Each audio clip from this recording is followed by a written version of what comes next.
Welcome back, wooers. Wooed up, Wooed up. wooed up. We are back for season 2. Season 2, gang, gang. And this is Kayla, And that's Tiffany, and we'll be your hosts for this incredible season. where we talk about spirituality and bringing it down to reality. I know that's right, honey. And who are we sponsored by this season? We're sponsored by House of Rhythm. Ooh. These beautiful mics come from them. We sound so lovely. Crispy. We're super excited to be sponsored by House of Rhythm this season. They're an incredible yoga studio and wellness space in San Antonio. Tiff has had the luxury of offering there. I've had the luxury of offering there. They are a wonderful, incredible space. And attending there. And I know that we're all looking for a healing space where everyone feels welcome. You show up however you are, whatever stage you're in, and that is definitely a space for that. Hell yeah. That's why I'm super excited to be sponsored by House of Rhythm. We're definitely going to be talking about all of the magic that happens there in that space. So while you guys watch this season and you're wondering how and why we sound so good, just know it's courtesy of them. We hope you enjoy this season. Thank you for coming back, and thank you for being here. We'll see y'all soon. Boop, boop.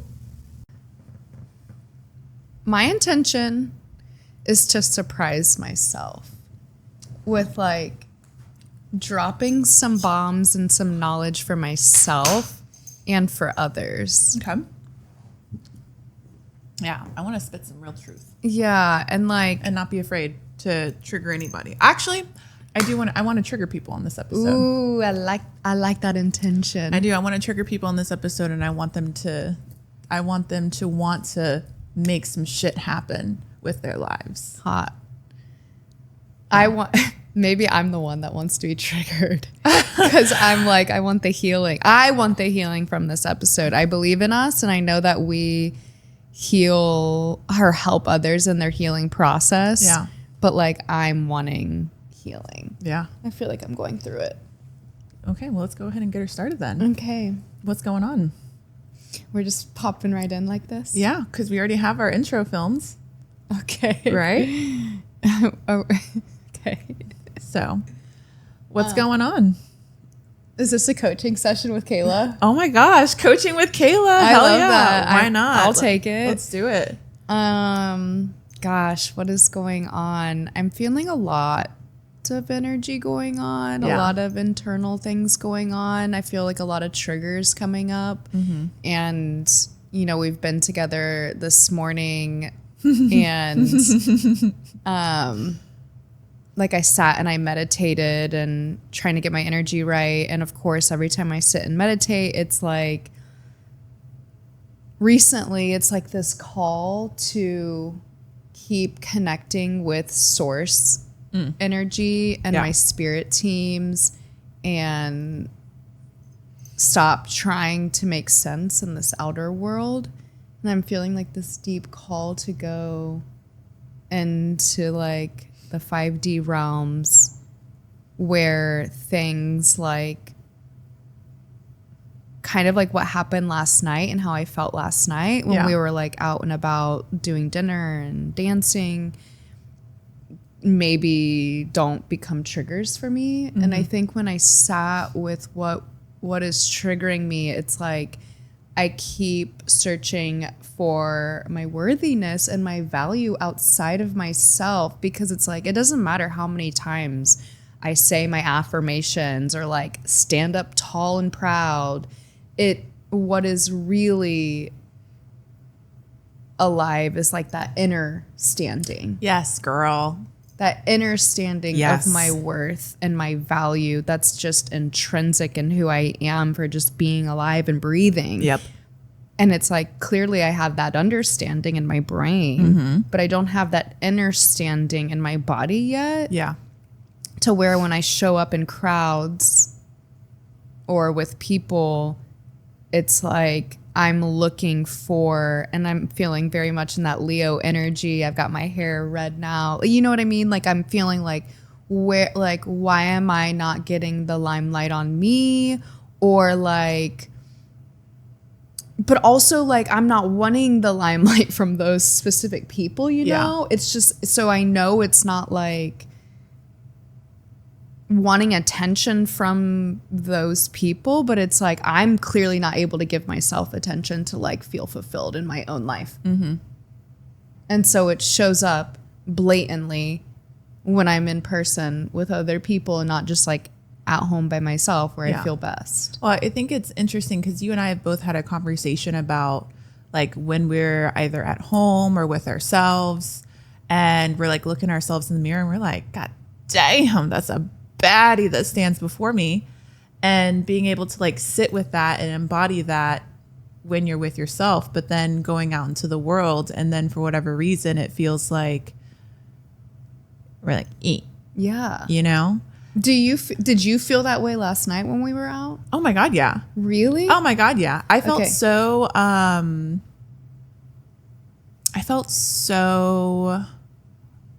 also let's say we went to a club last night for our viewers so they know what's going on.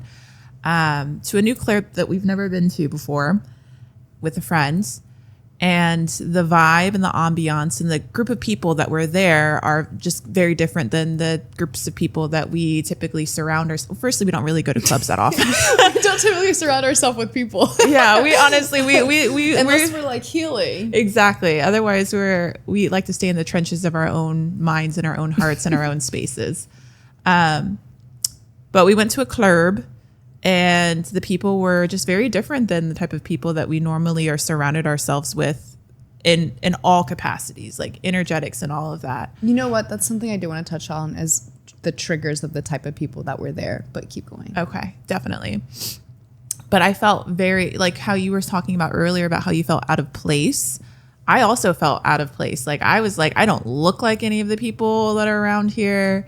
I don't feel like any of the people that are around here, like energetically, like the type of people that are here right now are just not like, there's disconnect for sure.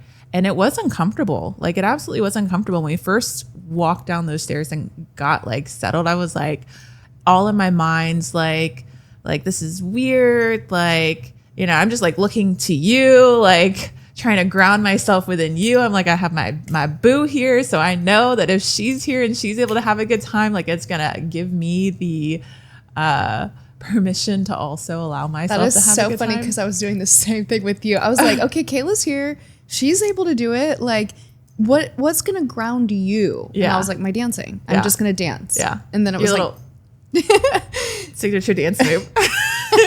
And then it was just like trying to find like solace in the beat that was being provided. That was also off. Yeah. So it was just like, it's funny that both of us were in our minds, but like trying to find the grounding within each other. Yeah. But also like not feeling comfortable. But it's ironic because I was like, oh, like I could tell like you weren't like fully in your shit, but like you definitely weren't giving off like that you were feeling uncomfortable. Yeah.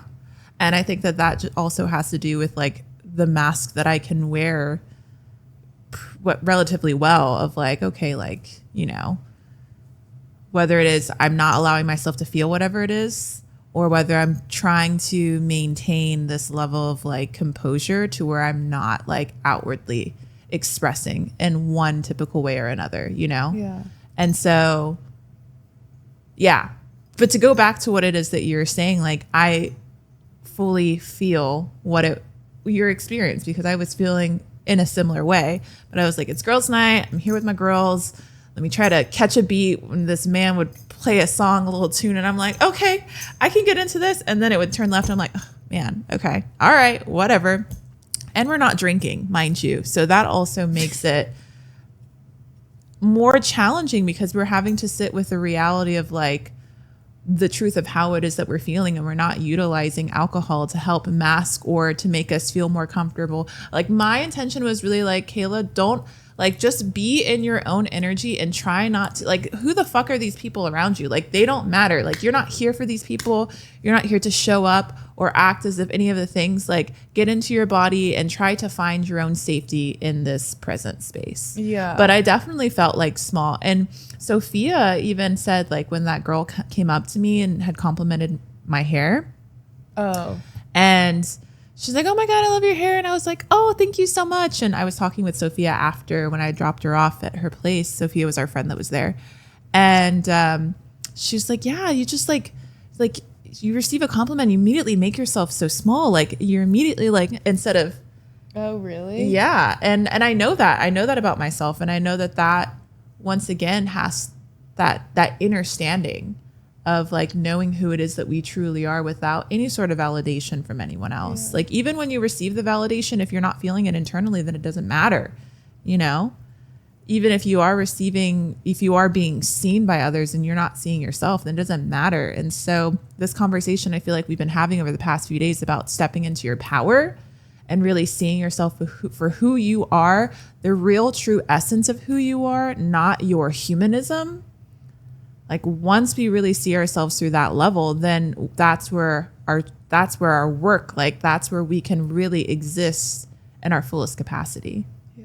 You know? Yeah. I'm just like, I don't know. It's like doing this spiritual work and this healing work makes it so hard to show up in the real world.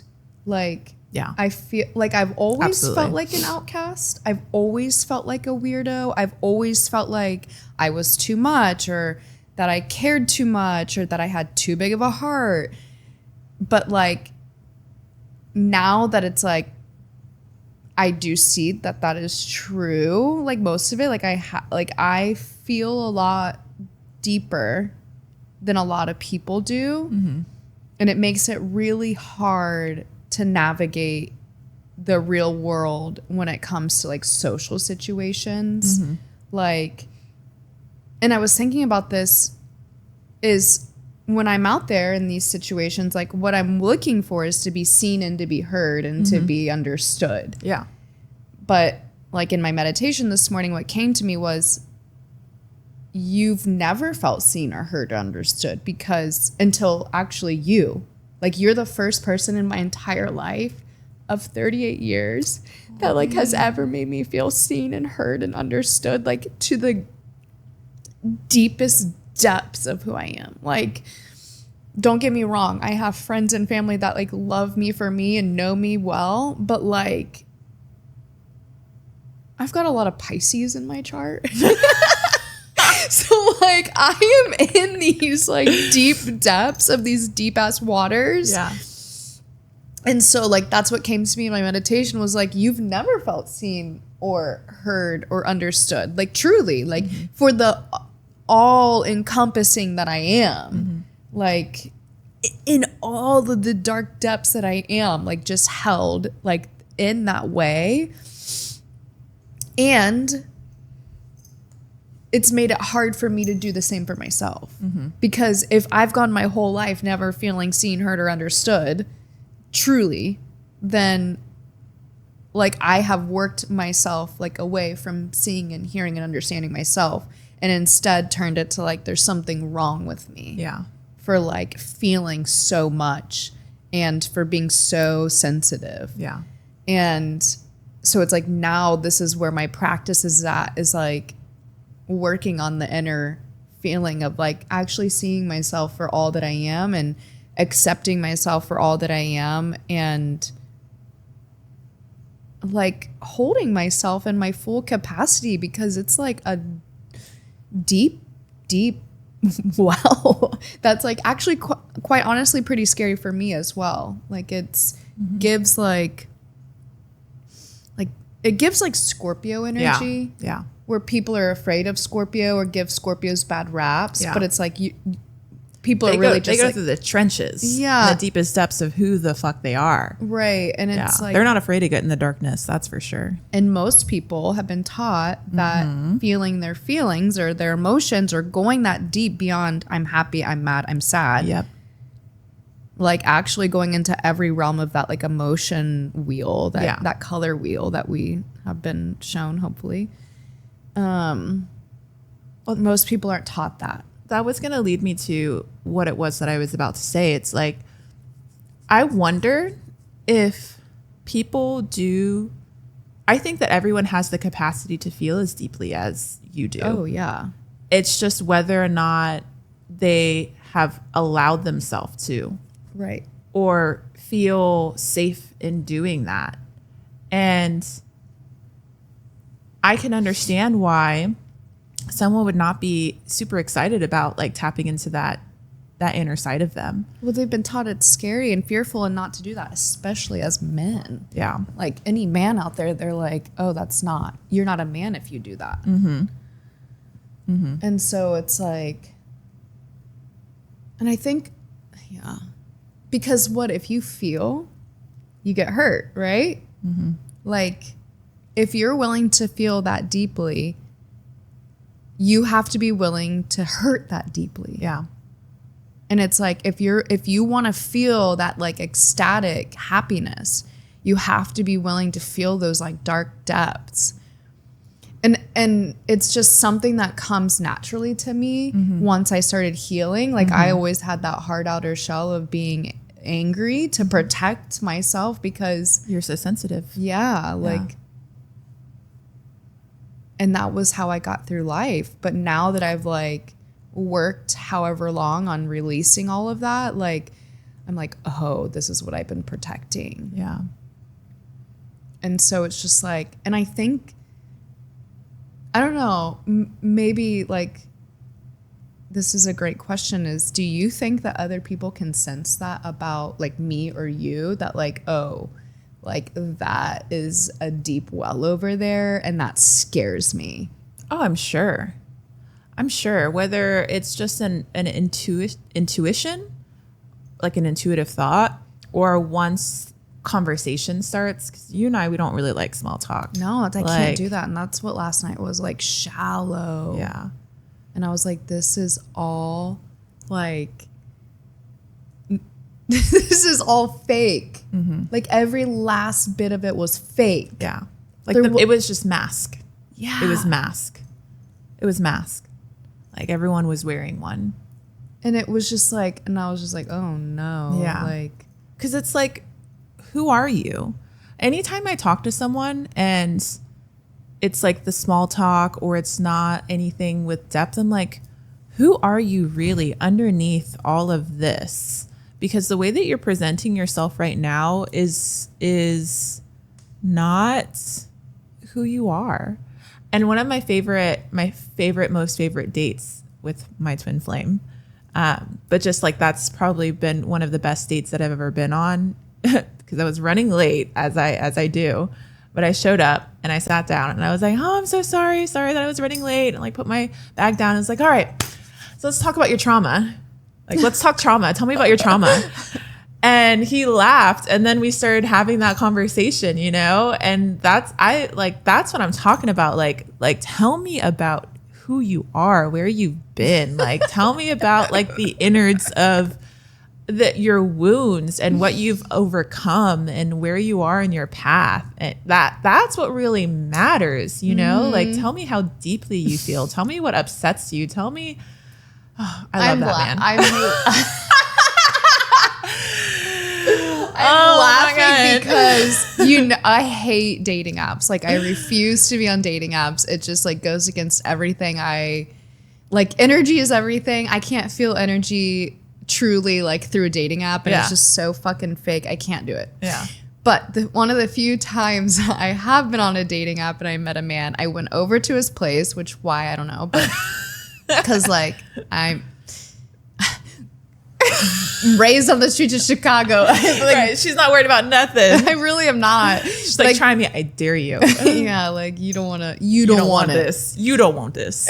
So anyways, we're talking and it comes up with like, he's in therapy, and I'm like, oh, good. Tell me about that. Good sign. Yeah. So we're leaving and he's like, God, you asked so many questions. And I'm like, yeah, I'm trying to get to know you. Yeah. Like, what the hell else are we doing here? Yeah. Like, I don't understand. And we were leaving, or I was leaving, and he was like, okay, you get one last question. And I was like, okay. And he was like, okay. And I was like, are you ready? And he's like, yeah. I was like, it's like a really good question. He's like, okay. And I pride myself on that. Yeah. And he's like, okay, what is it? And he was like, I was like, what are you in therapy for? Ooh. And he just looked at me. And I don't even know what he said or what he did, but I know that I got ushered out of that house and I never heard from that man again.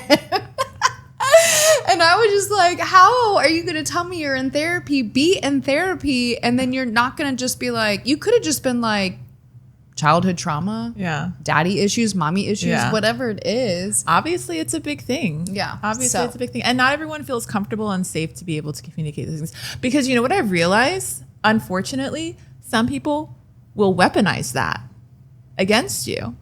Like, there are people out there in the world that see that light or see that trauma or that struggle, and then they will take that information and they'll throw it back in your face, or they'll utilize it to get under your skin, or whatever the case may be. It's like giving away the cheat codes to give someone the opportunity to like fuck with you, you know? And it's unfortunate because there are people out there that'll do that who are dealing with their own whatevers, and probably they should be in therapy.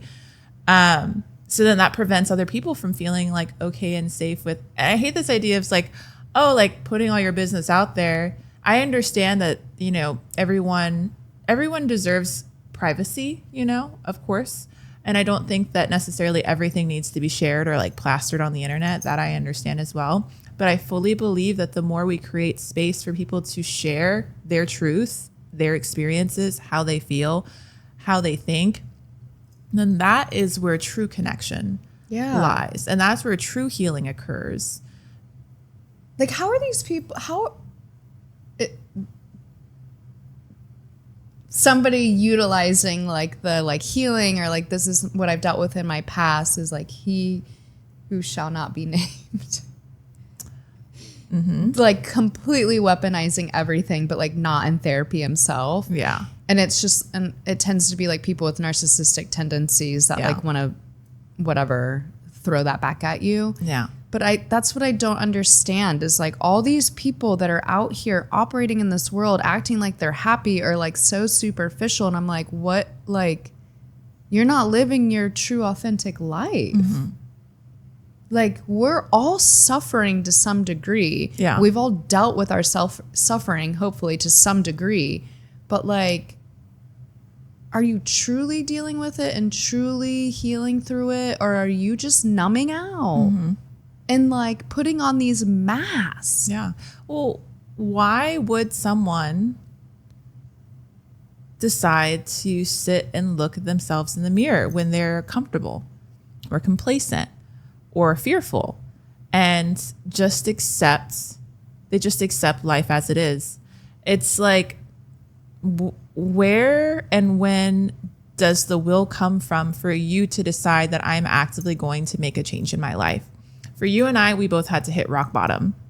I think that's true for most people. I think a lot of people that I've talked to that are like on this other side or that I hear talk like on podcasts, like they truly hit rock bottom. Yeah. I mean, it was like a life or death situation. Yeah. It was either like they're going to take themselves out or they're going to. Oh, 1,000%. I would have been mollywop myself off a bridge many times. And there are still times where I'm like, what if it just, Same. You know? Same. I'm still that way too. But it's different. It hits different now because it's more like even this morning, I'm like, I don't feel understood by anybody. Like, is this life like actually resonant and like worth living? Mm-hmm.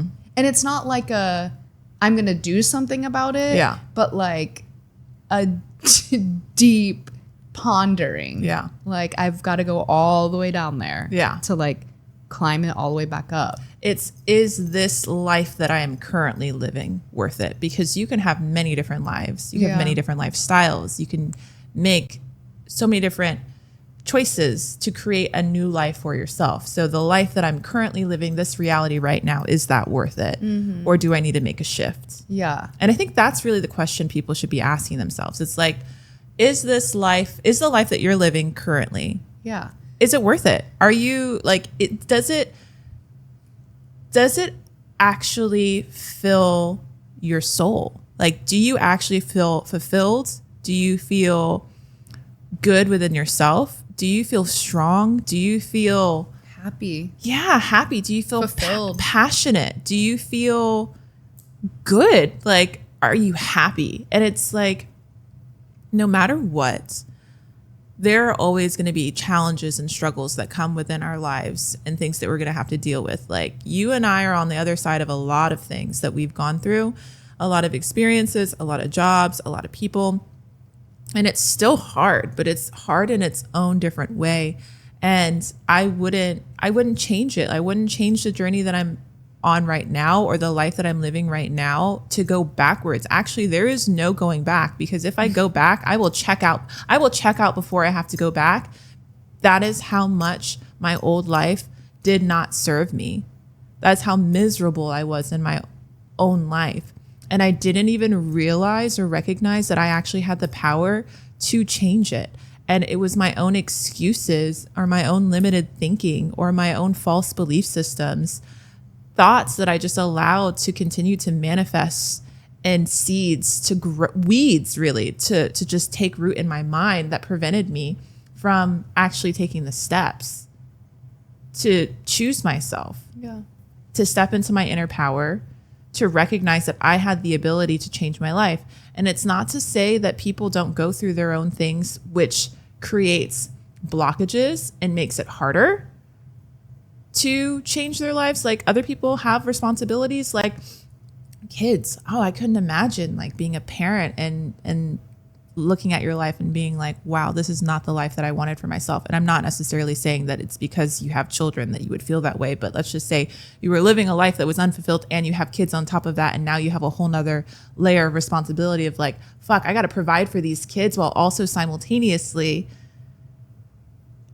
either sit in this life that I'm living that doesn't feel fulfilled, and or struggle even harder to go through changing it. And I honestly think that that's why the system feeds on people having children, because when you have children, you become like not desperate, but you become stuck because you have to. It's not just about you anymore. And so people who are child free have more luxury and more wiggle room to be able to make the choice of like, oh, this isn't serving me anymore, so I'm going to go ahead and quit. You can get out of the cycle and get exactly. Like, we're trapped in a loop and in a cycle of all the systems that are all interconnected. Yeah. And if you don't have a breath of free time to like sit and reflect because you have more people relying on you, human beings, then like you're going to be less likely to actually get out of that cyclical nature that our society in the US is so reliant upon. I mean, we are a consumer society. We are a capitalistic society, and that's all they care about. And so if you don't buck the system, find the time to get out or to question it even. You could not even find the time to get out, because I do think there's plenty of people questioning it. But they're like, how the fuck do I get out of this? Like, how do I remove myself from the years of what I've put myself through? How did you? I had to hit my breaking point, and I had to take a lot of steps and really ask myself, what is it that I cherish and value most? And it wasn't the money. It wasn't the stability. It was the trueness in myself of my own personal happiness and choosing the things that make me happy. But like, what did it take me to get to the point of knowing what it was that even made me happy? Yeah. Like, and actually, you have to actually step out there and be like, okay, there's these options today, X, Y, and Z. I think that this one might make me happy today. And then reflecting and being like, oh, actually that one didn't make me as happy as I thought. Maybe I try X this day or the next day. It's like, you are the ultimate love experiment. Like, you are the ultimate devotion. Like, you are the altar. You get to choose how you want to spend your time. And if you're like, no, I don't, I'm stuck. It's like just starting with like 10 minutes of being able to go inward to ask yourself what would feel good that day. Yeah. Everybody has at least a free hour in the day. See, and that's what's going to be my next thing. It's like, that's when getting really, really honest with yourself, it's a non-negotiable at that point. to say that we don't have time is an excuse. It's not real. Every single person that I know spends at least an hour a day on their phones. Yeah. And at least. And that's me too. That's me too. I be on that thing. I'm back on TikTok, girl. It's a problem. Are you? It is. However, I'm also like, okay, girl, if you're going to be on TikTok, then you surely better make sure that you're doing the other things that it is that you need to do, right? Well, yeah, and putting this podcast up on that TikTok now. Exactly. Now we're going to be doing that. I was thinking about that earlier. I was like, yep, okay, like I'm back in it, so now we got to do that. But that's a whole other thing. I digress. But I say that to say, like, we have the time. It may not be as much time as someone else, right? But you have the time. And so just sitting with yourself or going on a walk. Like, I love a hot girl walk. Those are my jams. Like, for me, even just dedicating like 30 minutes to just get on a treadmill and just to walk, like, you're not even like needing to go crazy, but just like the smallest steps towards your goals becomes you planting the seed that's going to grow. And I think that when people, you earlier said, oh, it took a lot of steps. Yeah, this path, this journey towards like fulfillment is not just one choice. It's a choice after another choice, after another choice, after another choice, after another decision. Like, oh, this doesn't satisfy me. This doesn't fulfill me. Okay, well, if I don't know what does, I know what doesn't. So I'm not going to continue to do this. Yeah, you know? and I think the other thing, like, huge disclaimer here, that is where you find your happiness, when you are willing to dedicate little pieces of time to yourself slowly but surely, and then as much like it's kind of like a snowball effect. Yeah. Like, you start to be like, okay, now I know, so I'm able to spend more time doing what things that actually make me happy, or actually sitting in my happiness. But I think the more happy that I become, the more unsure I become. So the surety and the guaranteedness is not there of like anything. So you've got your happiness over here. The more that I can guarantee my happiness, the more that all of these external factors are no longer guaranteed. Yeah, your security in that. Exactly. The path, it really starts to become very unclear. And I feel like I hear it all the time, is if you are sure of your path, you're on the wrong path. Yeah. Because you're on somebody else's path. Yeah. If you are unsure, unclear of where you're going or what's going to unfold or what's happening, that means you are on your own path because you are creating it step by step. Yeah. And so everybody remains where they're at in their comfortability because they are scared. Yeah. So if you want to remain comfortable, and then you can remain in your fear. But if you want to be happy, you have to become comfortable with the unknown. Yeah. And that, it's just like, that's exactly what it is. It's like, your happiness is not stability. It's on the outside of that fear. And I think that your stability is the happiness. That's what I feel. Right. Like, if you can be grounded in your happiness and feel like rooted in that, then nothing else necessarily matters, because you're not able to become easily shaken by what happens around you. But one thing that you mentioned, like becoming comfortable with the unknown, I've had to realize that the unknown still is like, I don't want to say it's as uncomfortable for me, or I'm not fearful of the unknown, because it does still concern me for sure. But at the same time, I've had to recognize, like, I got to do it scared. I got to do it. Like, I think that people who make mass amounts of changes in their life, they do so even when they're scared. And Miley Cyrus, I think she was at the Golden Globes or something, and she was giving a speech, and she's like, legends don't do what they do and become legends just because they're suddenly unafraid. She's like, I'm afraid right now as I'm giving this speech. We do it scared anyways. And so it's like, you don't need to worry about, like, whenever you're making this scary ass choice, like, oh, I got to wait until I feel comfortable with making this decision. It's like, I don't know, girl, the universe and its signs, and whenever it is that regardless of whether it feels good or it feels safe, like sometimes you just got to do it scared. Send it scared. Be comfortable with the uncomfortableness. Yeah.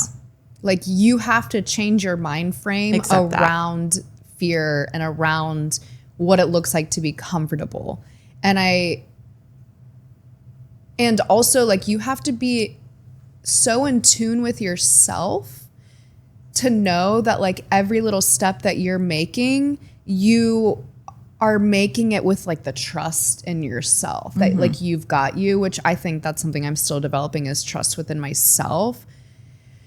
But also not only are you, I think I lost the plot there, but it's like being comfortable with the uncomfortableness and also knowing that like you've got you no matter what, and being willing to have that time to go within to know like, okay, I'm going to make this move on this at this time. And have the ability to reflect upon yourself. Like, okay, this is what this felt like. 'Cause you're refining yourself and you're becoming, the more that we sit with the uncomfortableness or the more that we face the fear, the more that we become thoughtful towards it, and also like our mind frame and the way that we think about it changes. And that rewires our nervous system. So we're not going to ever get rid of fear. Yeah. We come as humanity, as the animals that we are just naturally fearful. It's built in us. Yes, that's how we protect ourselves. That is our ego's job, is to always be fearful, to always look out for our safety and our security. It is our job every day to show up doing the things that make us happy, or to like choose those thoughts. Like our default is to be in the fearful thoughts. We have to consciously remove ourselves from the fearful thoughts so that it can be a daily habit of doing so. It takes action. Yeah. It's not something that's a passive something. You have to consciously make the choice to choose you. Yeah. Yeah. And it's like, all of these limiting beliefs that we've come with and that we are continuing to like develop. Yeah. Like every moment we're still developing these limiting beliefs. Oh yeah. But at the same time, we're unwinding it. Like all the time we have the choice to like create more karma or to not choose that karmic path and keep working on all the karmic paths that are back here already. So it's like every moment we have the choice to like go further in one path or not, but it's like how much time are you willing to dedicate to your life to be in the conscious state of what you are doing and what purpose each of those actions and each of those thoughts that you have, how do they serve you? How are you garnering trust with yourself? And how are you learning to believe in yourself? Like nobody else out here is going to believe in you and trust in you more than you do. And if they do, that's a problem. Like, if someone can love you more than you love yourself, or if someone can see the you that you can't see, that's a problem. That's a problem within. You know what I mean? Like, why can someone else see the beauty that exists within you and you can't? Yeah. That's like not an acceptable space to be in. Like that doesn't serve you. And to go back to our earlier conversation of existing in your power, if you're not making choices from that state of power of does this serve me or does this not, then you are taking another step away from yourself. You continue to abandon yourself. And that's why the conversation of self-love is so important, and not in this like, self-care, like I'm gonna, go on my bubble bath and get my facial and get my massage. And, all of those things are important, but self-love is making those hard choices for yourself, because you know that those choices are going to get you closer on the path. It's like, your girl wanted a cigarette last night. But I'll tell you what, I was chomping on that nicotine gum. That's for sure. Because what was the cigarette going to do to serve me? Put me back in the cycle and the spiral that I've been working tirelessly to pull myself out of. Yeah. It just like there was a couple of times I was like, damn, I could like chug a drink right now to be able to fit into the shallowness and the mask of what we were experiencing. Yeah. It's like, oh, I want to be on this frequency down here to fit in. And it's like, and I was like, let me just go ahead and remove myself. Yeah. Let me just go ahead and go home to bed with my dogs. Where like, I had to sit there and be like, what feels better right now? Being here and continuing this like uncomfortableness, or just going home and calling it a night. Yeah.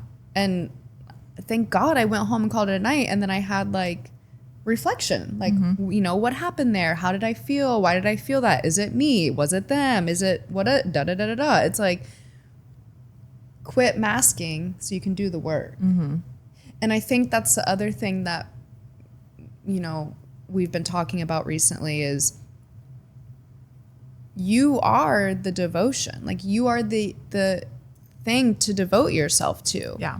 And it's not just, you know, you mentioned the bubble bath and all the like self-love. The feel good self-love actions. And I think for me, I have to do this like conscious every day of what can I do today that mentally serves me, that emotionally serves me, that spiritually serves me, that physically serves me.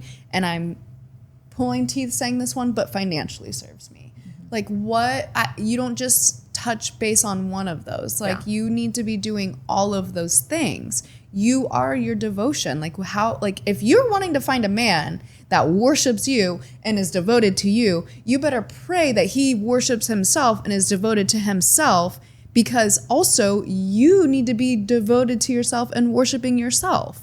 How are you going to expect someone else to come in and do that for you when you're not even doing that for yourself? Yeah. So what does that devotion and worship practice to yourself look like? Yeah. And you better have it and figure it out, or else the people that you're pulling in, love interest or not, are going to be the same frequency of you, of whatever you're doing to your own devotional practices of yourself. That's all our goal is here on this earth, in this lifetime, is ourself. And then once, you know, in return, once we help ourselves, we're able to help humanity in that way. Absolutely. Whatever we're going through or have been through. Oh, it's funny because I saw a video on TikTok that was talking about just like life and life paths and the reason why your current reality is the way that it is. And it was kind of like a channeled message, if you will. And it was just speaking to, you know, being of service. And I've always said that my sole purpose here in this earth is to help, support, and heal and guide. And I realize that's not true. My sole purpose is for me to be able to do that work for me, on me, so that through me, others can receive that abundance. And this self-abandonment and this putting others before self and this bleeding yourself dry and leaving yourself with nothing. I mean, that's been my journey for so long. Like, leaves me with what? Resentment, burnout, bags under my eyes, no energy, like allowing people to siphon my energy with nothing left. And it's like, honey, no, you've had this whole thing all wrong. And the more you pour into yourself, the more not only that you'll have to give to others, but don't pour into yourself so that you have more to give to others. Pour into yourself because that is your purpose, to pour into yourself. And the more that you pour into yourself innately, others will receive, because you will just be existing in your essence. Right. And I think that's when like holding space, like you can only hold space for people in the depths that you've held space for yourself. Yeah. So like you being a yoga instructor and holding these healing spaces for people is like you everything's a mirror. So ultimately, like, you're going to be able to share with the people that you're holding space for messages of that resonate with you. Like, you're not going to be out here speaking messages that don't resonate with you. Right. So it's like, heal yourself, help heal others. Yeah. Heal, like, allow yourself to show up in a specific light. Yeah. Then you can allow others to see your light and step into their own light. Yeah. I think that's a good segue to House of Rhythm, where you can, where you're able to hold space for others, not just yoga, women's circles too. 1,000%. Yeah. And one of the places that we do hold space at is our sponsor, House of Rhythm. Yes, for our mics, for our mixer, for our camera. Yep. Next up, our lighting. We beg. Literally. Y'all should see our lighting situation. It is laughable and abundant at the same time. It really is. It is super cute. We should attach a picture and post it on Instagram. I think I already did. Oh, did you? Yeah. I love it. But House of Rhythm, I feel, is one of the spaces in which it's not just yoga. It's like, it is literally a container for healing. A true healing space. Yeah. Like, it's not like, oh, this is a studio where we offer these offerings. It's like, they're inside the walls of that space has got to be some fucking magic, because magic happens there. You know what I mean? No, I agree. You go into like other yoga studios and it's like, oh, we're here for physical fitness. There's not always connection with the people, but it's like you can feel the energy of House of Rhythm, and that what has been crafted and curated and built there has been built on love and compassion for anyone that walks through that door. Every single person. Like a welcoming of all, no matter if you're there for the physical practice or you're there just to be seen, held, witnessed, loved, and taken care of in another way. Yeah, through sound, through community offerings, through physical movement, through breath work. You have your goddess class there tonight, My your last goddess. tonight. Yeah, which I'm really looking forward to. It's going to be beautiful, but I hope so. and magical and inspiring. And, you know, I think about what I've received just by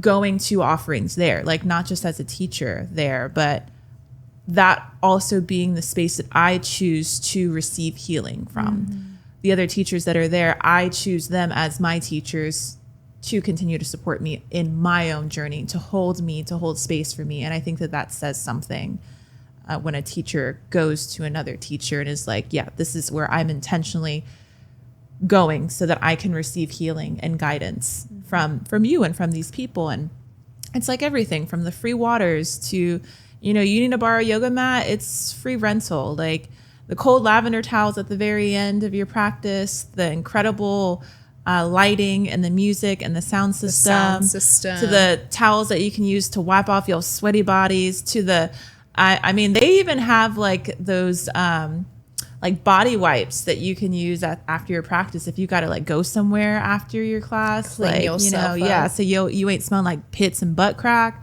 like all of those little things. And those things cost money, and that's that. Like they're not in the business to be in the business. They're in the business to help, really help people. And heal. I think that that's just a huge testament for us to have them as our sponsor, because they believe in what it is that we're doing here. And we just as much believe in them and what they're offering. And so they actually have a 200-hour yoga teacher training that's coming up, which we're super, fall? I believe it starts in September. This episode will be launched before then, but I'll be co-leading that as well. So, and a lot of other really incredible teachers will be participating in that also. And so if you guys are interested, we'll make sure to plug all of the information down below. And reach out if you have any questions about House of Rhythm, or you want to learn more about the space. Like, please, like, reach out. I'm happy to talk all about them and share their good graces, because it's just a wonderful space. It really is. Yeah, and YTT actually is one of the modalities that I chose for myself along my healing journey to not teach. I did not go into YTT to teach at all. I went because I'm addicted to learning and bettering myself. Yeah. And so I was like, yoga changed my life. Like, it helped me on all the levels, physically, mentally, spiritually, emotionally, all of it. So I was like, I want to learn more about this. I want to educate myself more on this so that when I show up to practice, I'm having the knowledge to actually utilize this modality for myself, to help myself further, to know why we do these poses, what is the proper alignment in these poses. So I never went to teach yoga. I went to YTT to like learn for myself. Yeah. And I think that that's like thank you for sharing that. Cause I think that there's like this idea is like, oh, if I go through a teacher training, I have to become a teacher. It's like, no, that's certainly not the case at all. What you receive from that is quite literally access to unlimited amount of tools that you can utilize to support you through your own personal journey. And when I talk to people about like the physical practice of yoga and the asanas, and how that really is just the smallest piece of what yoga has to offer. And even just something as simple as the physical postures are created, and each posture has association with specific chakras in your body. So if you're wanting to ground your energy, and if you are wanting to find a grounding flow, you can literally pull different postures together to help you ground your energy, because those postures align with the different chakras within the body. The same thing with breath. You want to reorient yourself. There are different breath work techniques that you learn through yoga teacher training that are going to help either ground you or energize you or cleanse you. And so it's like, if I didn't have that information, then I wouldn't have had all the tools that I use currently to really like center myself. And that has been the biggest game changer for me in my life and in my journey. Like, my journey didn't really take off until after my 200 hour. I'm trying to like think of like my timeline, but I know yoga was part of the beginning of it for sure. Like, because it helps you drop into your body so you become conscious of what's going on. Yeah. And you're out of your mind and you're in your body, which is literally the key to healing, is being in your body and noticing what comes up when certain things happen or when certain thoughts come through. So, yeah. And like knowing how to hold yourself, or how to allow yourself to be held when those things come up for you. I think that's the hardest part about this journey. It's like, you know, there is no way to go through this journey without having to deal with your shit. That is the only thing you can do. That's the only thing. That is the journey. That is the journey. Like, you got to sit in your shit and you got to sift through it, and you got to dig it out one turd at a time, you know? And if you don't have the appropriate tools to be able to do that, then how are you supposed to do that? Number one, and how are you supposed to do that effectively? Number three, how are you supposed to do that in a way that feels safe? Right. I think that's key. Like, I mean, what we're talking about, digging one turd out at a time, is shadow work. Yeah, exactly. And so it's like, if you are scared of your shadow, then you're not going to the depths of the darkness that you hold within yourself. And if you're not willing to go into the depths down here, then you can only equally go up into the brightness, into the light, into the happiness that you've gone into your depths. It's like, this is your range. And the more that you get comfortable going into your darkness, the more that your range and depths of all emotions and all feelings open up for you. I think that it's like, I think that people can want their lives to be better. They can want to have more wealth, and they can want to have a better job or new experiences and whatever. But people don't realize, and this is something that I've learned, is that if you do not have a nervous system that is regulated well enough to have that experience, then you can't have that experience. Like, for example, I'll use the class that I taught for Black Swan at the Pearl. Like 150 people were there.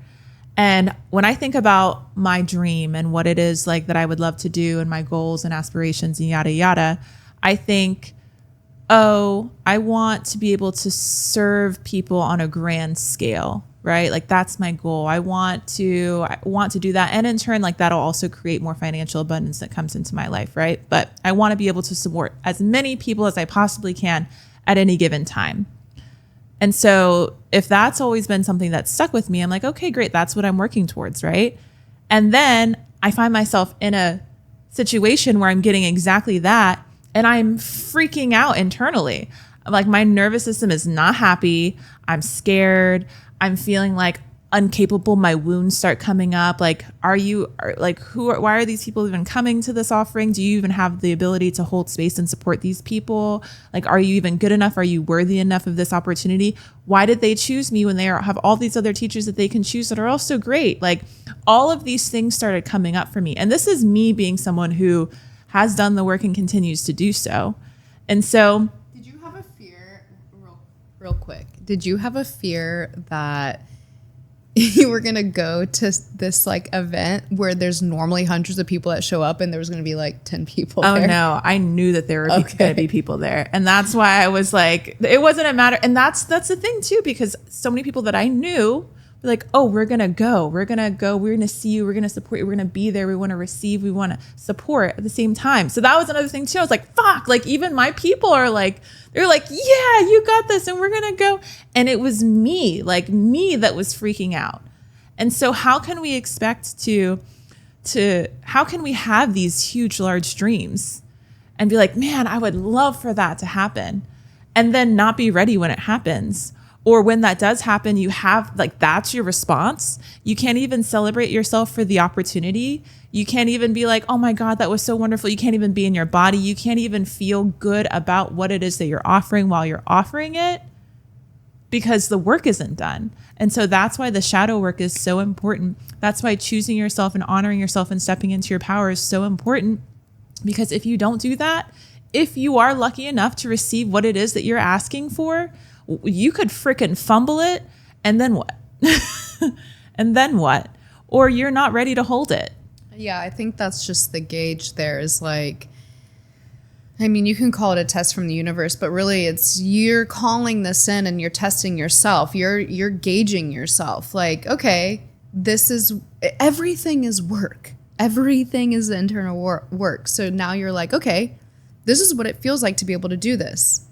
How can I become better equipped to do this? Yeah. In what ways did I, maybe fumble the bag? What ways can I grow, and what ways do I think I was great? And also celebrating that, like you were able to call that in, because at some point your frequency had to match that call in. Mm-hmm. It's just a matter of getting your 3D body, your nervous system on the same page as whatever it is you're trying to call in. Yeah, that's where I nervous system regulation work has been something of focus for me here lately, because I realized very quickly after I had I have to feel my feelings, and internalizing them and thinking them through is not feeling my feelings. I was like, oh shit, okay, my nervous system is fucked up. Well, wait, have we even spoken about on the podcast yet how you titrated off? Oh, no, I don't think so. Oh, yeah. That's a major celebration. Yeah, woo, your girl's off her crazy meds. Yay. No, you don't. They're not crazy They're meds. not crazy meds. No. They're not crazy meds. No, they were. But they're societal meds that make you feel like that make you numb out and not actually feel. Yeah. I never thought that I was ever going to be able to live my life without my antidepressants. And I was on two different types. I was on Wellbutrin and also escitalopram. So for any of you guys that are listening that are on it and are like me thinking like, oh my God, this is going to be the rest of my life. I literally thought that without my medication, I would literally jump off a bridge. Like there would be no way that I could live my life without my medication. And here and since that episode, I have fully titrated off, and I am no longer feeling your feelings. I'm feeling my feelings. You're noticing your nervous system. You're no longer numbing it out. You're actually healing. Exactly. Which, internally. And the medicine was there. Well, everybody has their own journey. I was on Wellbutrin. I was on citalopram and other meds too. And then I found neuro and biofeedback and therapy and all the shit and all the healing to where I could get off of it. But at that time, I was like, there's no way I'm gonna be able to get off this. But in my mind and in my experience, the medicine is there to prevent the healing, because if you are not healed, then you don't need, or if you're healed, you do not need the medicine, and therefore you don't need everything else that our capitalistic society says that you need. That keeps you within the system. It keeps you medicated. It keeps you within the hospitals. It keeps you within the insurance companies. All of that shit. Oh, yeah. I'm sure for sure there is absolutely a rhyme for the reasoning behind why society pushes this medication. But I will tell you that it did save my life at the time. And I do fully believe that if it's between you deciding that you're going to pee stuff off this planet or getting on meds, get on the meds, honey, because they were there to bridge the gap between the then me to get to the me that I needed to be, to receive the tools that I needed to receive so that I could be where I am right now. And if those meds were not an option, I cannot guarantee you that I would be here to this day. And I mean that full-heartedly. So I will always be someone to stand for you doing whatever it is that you feel like you need to do to stay checked into this place, while also simultaneously recognizing there are other tools that are available to help you if and when you decide that you're ready to take that next step. Yeah. And if you decide to take that next step and titrate off or get off your medication and it doesn't work for you, or the feeling becomes too much, like you have to have so much. I needed my support system. I needed my own personal bandwidth and ability to be able to allow myself to safely feel what it was that I was feeling. I needed my tools to help me move through those feelings when those feelings are arising for me.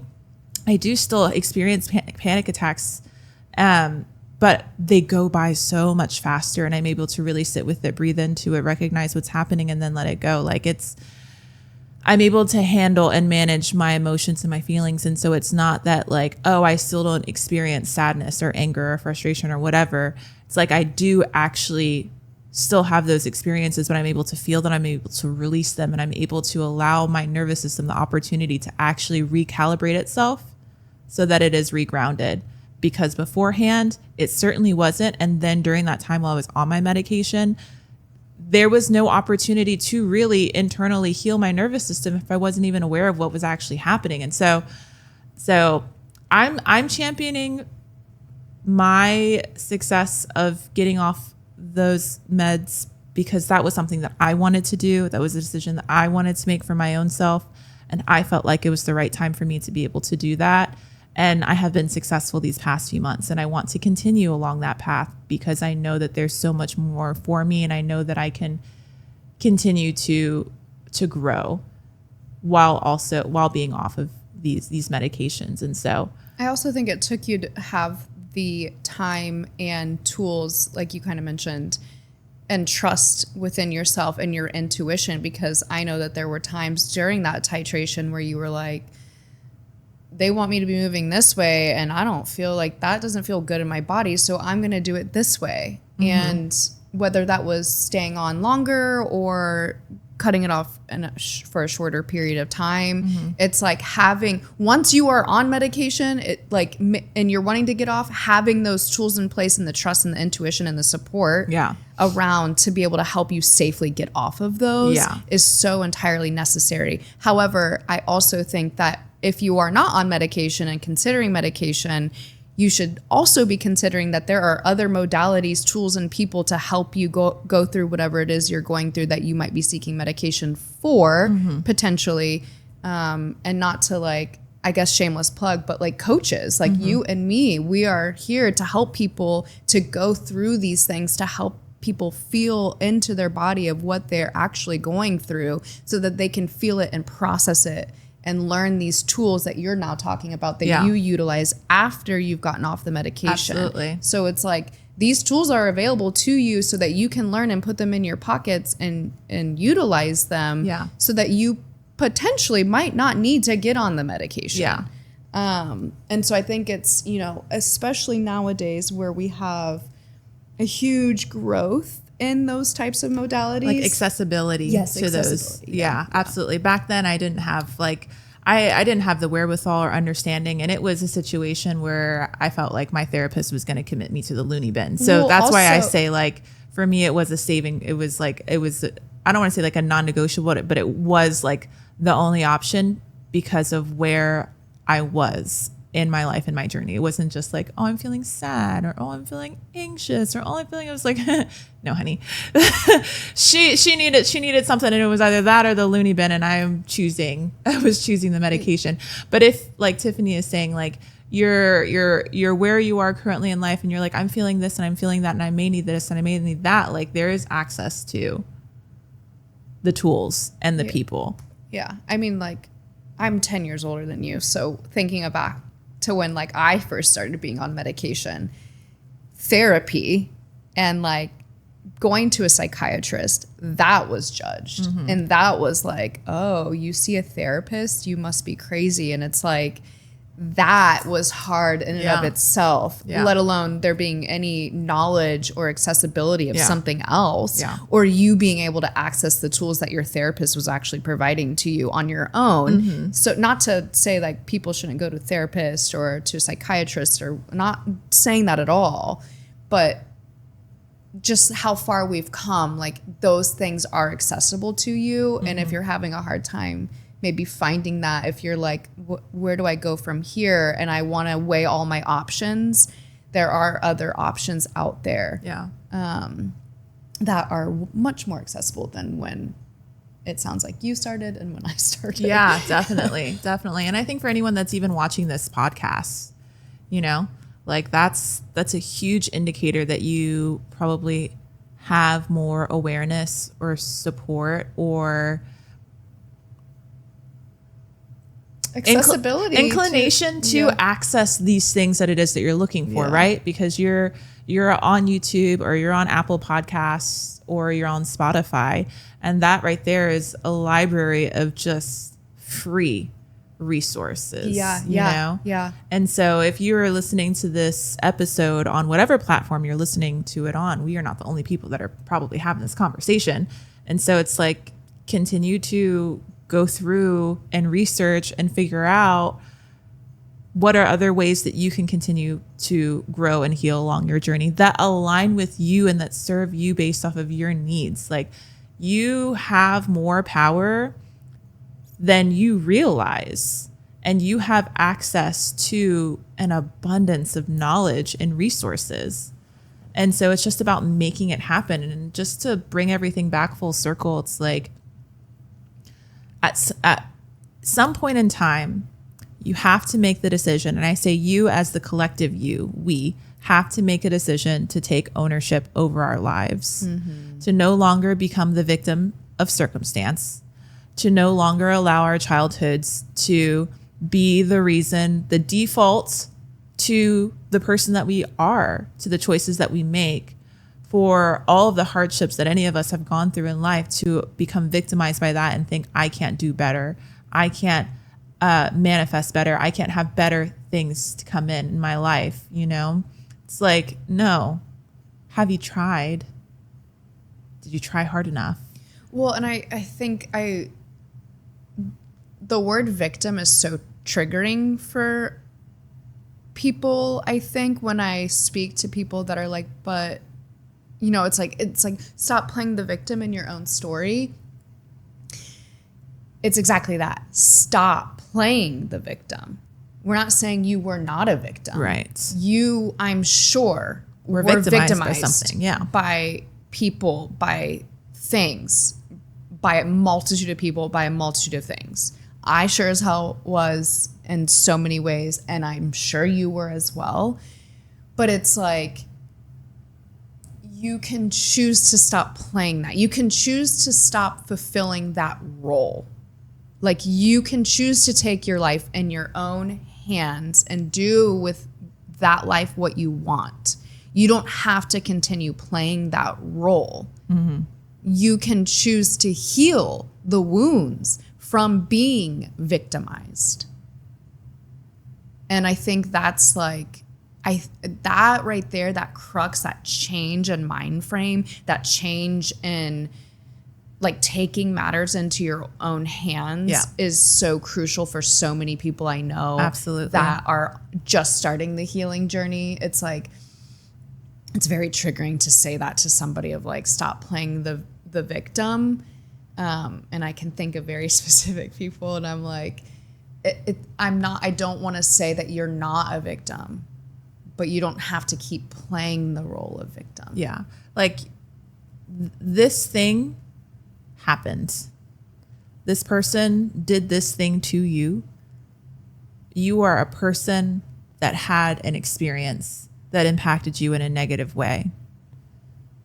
But the choices that you continue to make thereafter that experience does not have to come from that place of the person that was hurt or victimized. Because you're then, if you like, say you're 20 and something happens, you have age 20 until the day that you die to rewrite your story, or to choose a pivotal point of like where you claim a new archetype. That's not victim. It's like, if you continue from age 20 until the day that you die to keep saying that you are a victim, and to keep feeding into that and keep putting your nervous system through that, you are then giving your power of your singular life over to that one person of that one occurrence of when you were 20.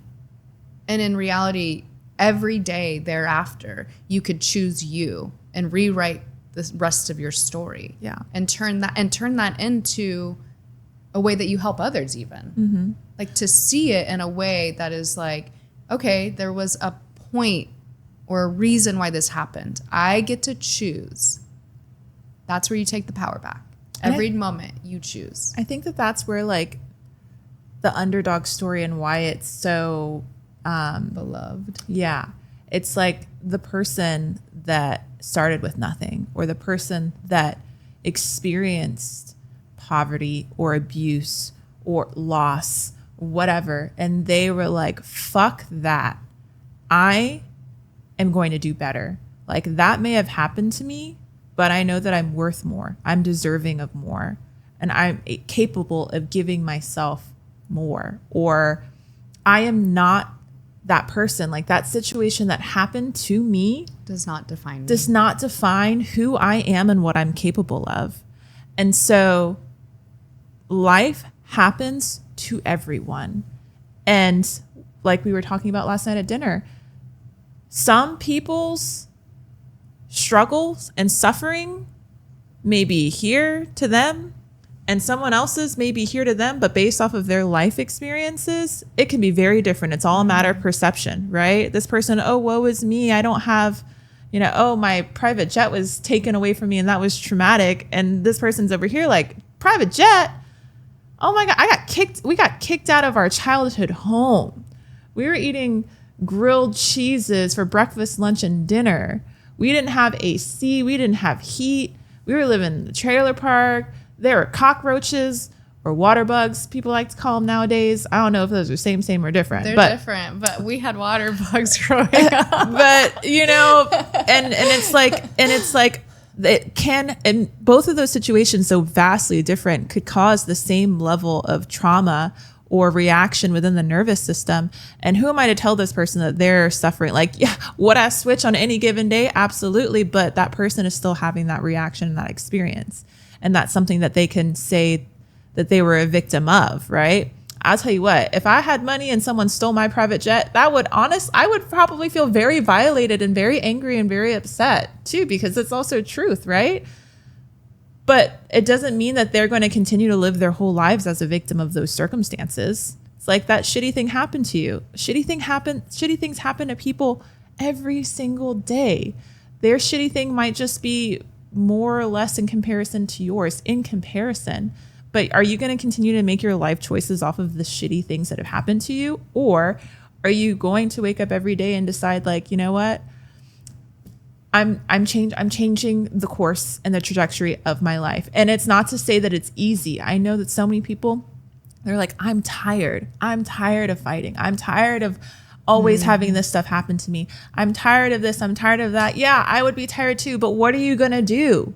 Are you going to sit there and just allow your life to be what happens to you? Are you going to change your life and make decisions to make life work for you? Are you going to alchemize the shit that is thrown your way and learn something from it, or create something from it, or allow that something to put gas in your tank so that you can say, you know what, this bad thing might have happened to me, but what can I use to do that to fuel me so that I can get on the other side of this and say, thank God that thing happened to me.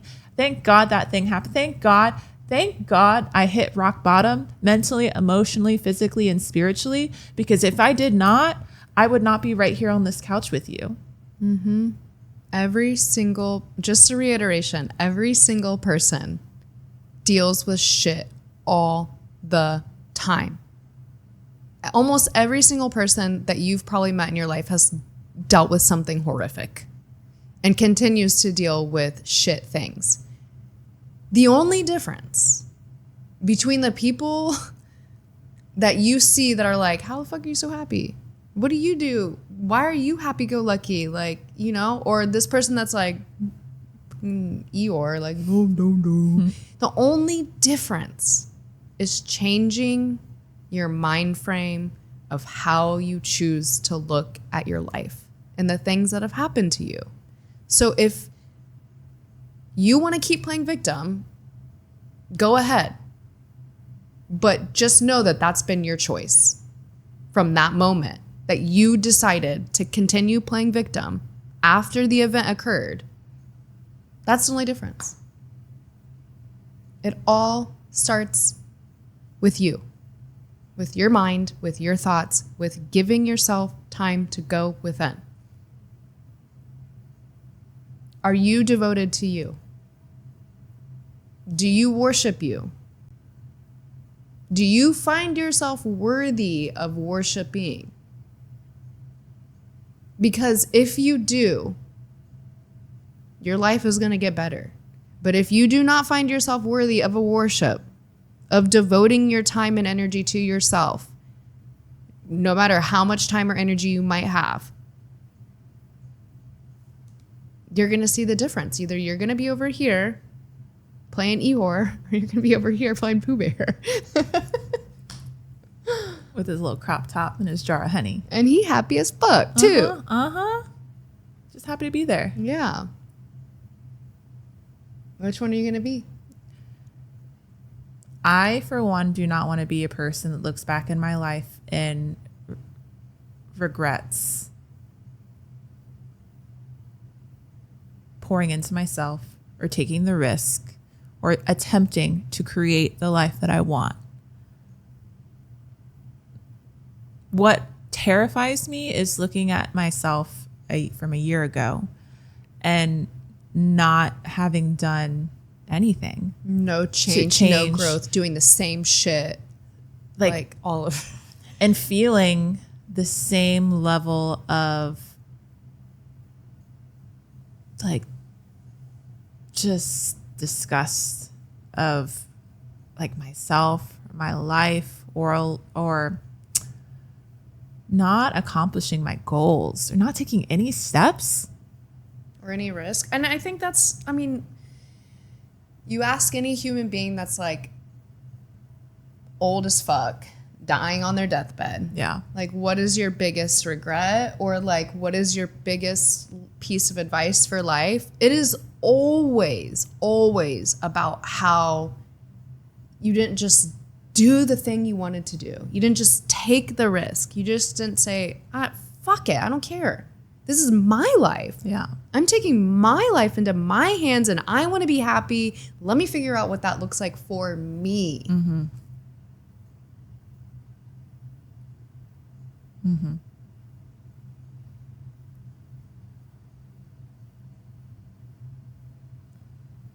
You're preaching it, girl.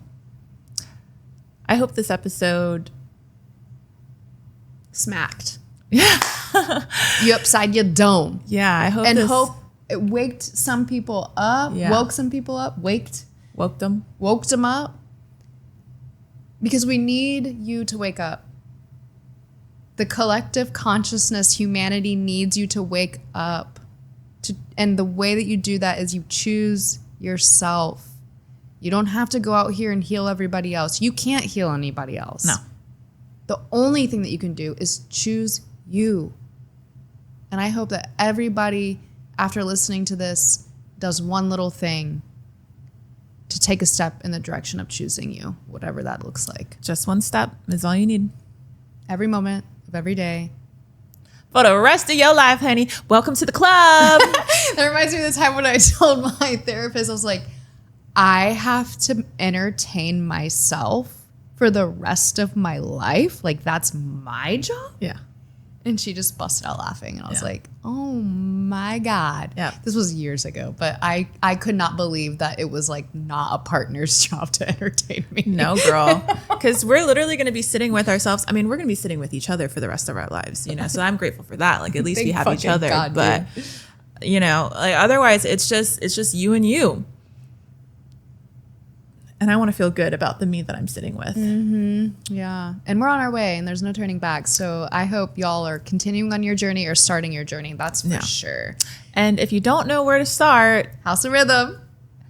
come and check out any of the incredible offerings at House of Rhythm. You don't have to yoga. You don't have to yoga, There's breath work. There's women's circles, sound baths. sound experiences. And if you're just trying to catch the vibe, like what is the vibe? Follow them on Instagram. Check them out. You will see my beautiful face plastered all over because I am that girl. I mean, I am. But this is self-love, guys. But, This is what self-love looks like. But it's also just truth, and I'm just accepting that, you know? But you will be able to see all of the other wonderful people that offer there, all of the other incredible experiences. They even have like a newsletter that comes out, so you can subscribe to that. And every month, all of the instructors come together and they share like their top tunes on their playlists too. So if you want to get hip to like some nice, cool, funky music, that's another way that you can get connected into the community. But otherwise, I feel complete. I feel absolutely complete. Yeah. And thank you guys so much for listening. We'll see you next time.